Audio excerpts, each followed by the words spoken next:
হ্যাঁ হ্যাঁ হ্যাঁ হ্যাঁ কি সুন্দর অনেক কি আমি পাইছি দেখেছি এগুলা আলু এরকম না এগুলা প্রতিটা গাছে বেশি করে আলু হয় না কয়েকটা করে আলু হয় এগুলা 5-6টা করে আলু হয় কিন্তু আলুগুলো বড় হয় তাই তো আমি বলছি কিন্তু এটা তো গাছ মরে না এটা মরা পর্যন্ত অপেক্ষা করে লাগবে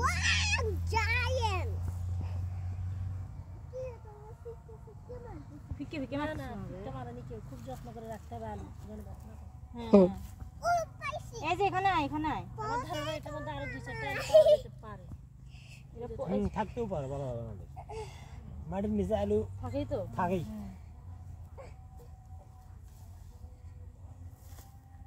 এই যে এখানে আসো সেজন্য আমি বললাম যে এরকম করে ইয়ে করে কিছু একটা নিতে আমি ভাবছি আঙ্কেল এখানে অনেক কোদাল টোদাল আছে এগুলো সব ওই বাড়িতে আছে দেখো দেখো কত আলু রেখে আসো গাছই ছিল না গাছ নষ্ট হয়ে গেছে আমরা পায়ের এলে যেদিন আলুটা কাটছি সেদিন বৃষ্টি হয়েছে বৃষ্টি হওয়াতে অনেক আলু পচে গেছে বীজগুলো পচে গেছে কিসে আঙ্কেল গাছ এই যে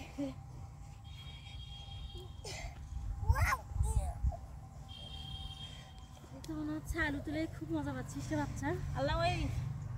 বুঝতে আছে অনেক আলু তুলে ফেলছো কতগুলো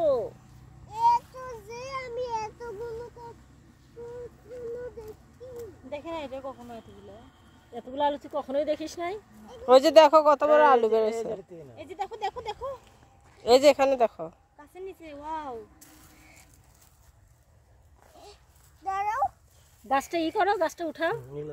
খোঁজা হ্যাঁ হ্যাঁ এই গাছগুলো নিয়ে বাইরে জঙ্গলে গরু খায় এই গাছগুলো জল করি দাঁড়া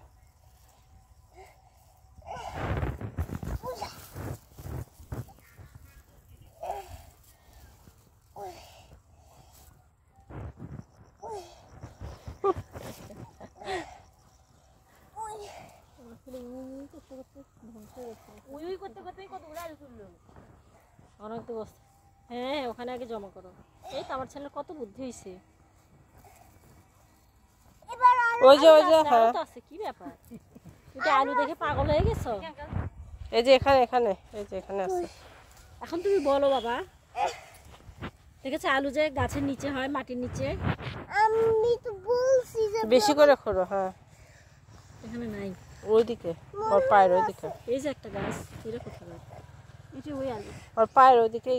ইয়ে করো এই আলু আবার কি বেশ করলো এটা তুলে ফেল দে যেহেতু আলু নাই আলু যেহেতু নাই তেলটা তুলে ফেল দে হ্যাঁ তাহলে মাটি আরো শক্ত তুলে পাবো নাহলে এই যে পাচ্ছি না পাল হ্যাঁ দেখি তুমি ফেটে গেছে তুমি নামো এই যে দেখে আসো যাও আমি এটা ইয়ে করে দেই থাকলে তো শক্ত হয়ে যাবে মাটিতে এদিকে মাটি জিঙ্গে শক্ত মাটি মনগুলোও সিঙ্গে শক্ত তোর মন ভেঙে হয়েছে খান খান দাঁড়াও না রে